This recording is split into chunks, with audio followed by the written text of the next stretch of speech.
Hello everybody, Ellie here for WhoCulture, and one of the worst kept secrets in Doctor Who history has finally been confirmed. We obviously have worst kept secrets quite often in Doctor Who, but I'm sure you are all aware of what I am referring to, the release dates for Season 2. I can now confirm with no doubt whatsoever, not that there was much doubt anyway, that we will be getting episode 1 of Season 2 on Saturday, the 12th of April. Now, I'm sure some of you will have seen this, might feel a little bit like old news to you. There were a few accidental blunders, few trailers released that weren't supposed to be, well, I say trailer, some information at the end of a trailer that we had already seen that wasn't meant to be there, a little slip up in an interview with one of the new writers, but we got there in the end.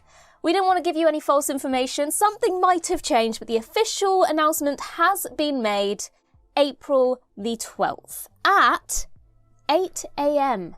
So the first episode and presumably all of the episodes will be dropping at 8 a.m. in the UK. So for other places in the world, I'm not going to do every country, I'll just do a few different time zones. If you live elsewhere, then I'm sure you can work this out. But if we look at Pacific time, that is midnight Pacific time. Eastern time, that is 3 a.m.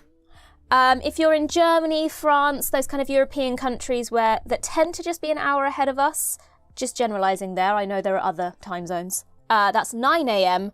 And if you're in Australia, again, there are plenty of time zones in Australia. So I just looked at Sydney. So if you're in Sydney and you're on the same time zone as Sydney, that's 5 p.m. for you. But that 8 a.m. is just the iPlayer drop. We will, of course, have the usual BBC broadcast later on the Saturday as well, but at the moment there has been no confirmed time for when that will be. Just confirmation that as well as the iPlayer drop, we will have the usual BBC broadcast as well. First of all, thank God that the midnight releases have gone kaput. I say thank God. I'm actually a little bit on the fence. Not on the fence. There's a yay and a nah.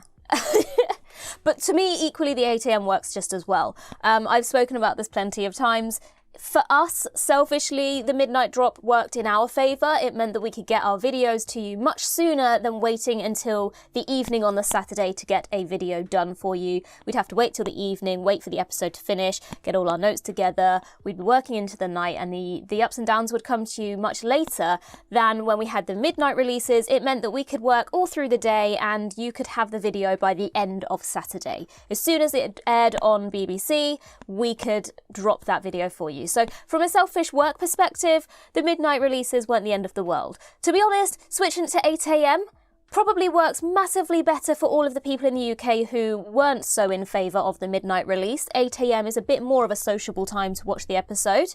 Again, maybe slightly questionable why they need to release it twice, why we can't just stick with the BBC broadcast and drop it on iPlayer simultaneously with the evening broadcast.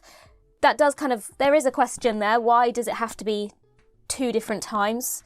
But again, selfishly, 8 a.m. works really well in our favour, so let's not knock it.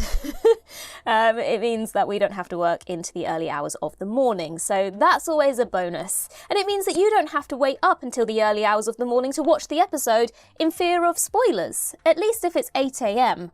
If you're going to work, you can get ready for work, get off to work before the spoilers drop, so you can still have a scroll through your phone before 9 a.m.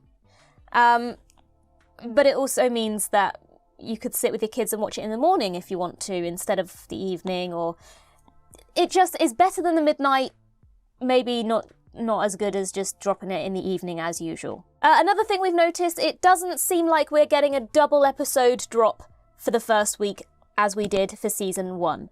I'm not entirely sure why they decided to do that for Season 1 and drop the first 2 episodes in one go.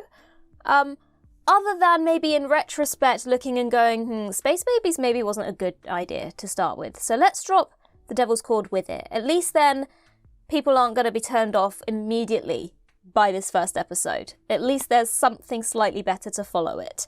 Honestly, that feels like the only real good reason in my head for why they dropped 2 episodes at once. It just seemed like a really strange decision. But again, as far as we're aware, that is not the case this time. We'll have 1 episode, and then as far as we're aware, for 8 subsequent weeks, we will have one episode every Saturday. I guess the other thing that maybe is a little sneaky thing on the BBC's press release side, it doesn't specifically say that every episode will be dropping at 8 a.m. on BBC iPlayer, so this could just be for the first episode, and then perhaps we will go back to the midnight, but I think that's highly unlikely. I think we can expect every episode to drop at 8 a.m, but it is just worth mentioning that the press release didn't explicitly say every episode will be dropping at 8 a.m. But to be fair, it didn't actually mention every episode, it just said episode 1 dropping on the 12th of April. We're assuming that all the subsequent episodes will come on the subsequent weeks, but if that is the case, which it is most likely going to be, this is the roadmap for season 2 at the moment. So we have the 12th of April, the 19th of April, the 26th of April, the 3rd of May, the 10th of May, the 17th of May, which coincides with the Eurovision final, and we have heard rumours of a Eurovision-inspired episode of Doctor Who, and it would make sense for those two things to coincide, so that's interesting. The 24th of May and then the 31st of May, which means that this season will be finishing 3 weeks earlier than last year's season did. If I'm being honest, I think this was a wise move to just bring this season slightly earlier in the year. You'll remember a lot of our criticism for when they released season 1 felt like it was an odd choice to drop it in the summer months, when TV viewing in general is lower because the sun's out, people are out in their gardens, people are at the pub, in the pub garden, watching the football, all these different things. But generally speaking, television is not watched as much during the summer months. So it did seem like an odd choice to air Doctor Who in the summer months. So although it's only a few weeks earlier than what we had last year, it does seem to me that this was a wise move on their part. Whether they looked at the criticism from fans with regards to when they aired it in the year, whether they looked kind of more at the data, the internal data with regards to season 1 and kind of came to that conclusion as well. Well, that remains to be seen. I don't think we'll ever find out the reason why they decided to do this, but it definitely feels like the right choice. It also kind of just feels more like the old days of Doctor Who. I mean, if you look at when the show aired kind of back series 1, series 2, series 3, series 4, it generally did seem to air kind of around the March, April time. So it certainly feels like the best choice in terms of when in the year to air the episodes. So well done, BBC. It seems like you might have actually listened to some of the criticism. The other thing that was announced alongside the release date is a casting announcement. Alan Cumming playing Mr. Ring-a-Ding. Now, you'll remember a few weeks ago we teased, or Russell T Davies had teased, that the actor voicing this, at the time, unnamed cartoon character was a returning voice for Doctor Who. And we all started speculating and guessing about who that might be. None of us actually guessed Alan Cumming, bit of a wild card in there, but he has appeared in Doctor Who before. He played King James in the 13th Doctor episode, The Witchfinders. So not new to the Doctor Who universe. Russell T Davies was not lying when he said it was someone who had been in the show before. I mean, he just looks like such a fun character. If they don't make merch out of this character, they are missing a trick. You know, like, they could have plushies of this character, they could have, like, colouring pictures of this character. Hit me up, BBC, I could come up with plenty of merch ideas surrounding Mr. Ring-a-Ding. And the description of this character is also really intriguing. I am quite excited for this episode. First of all, it's set in the 50s, one of my most favourite eras for, like, just fashion and just general settings of TV shows and films. So I'm very excited about that. But the description of this character also very much grips my attention. This is what the description said. Emmy Award winner Alan Cumming will guest star in the second episode as Mr. Ring-a-Ding.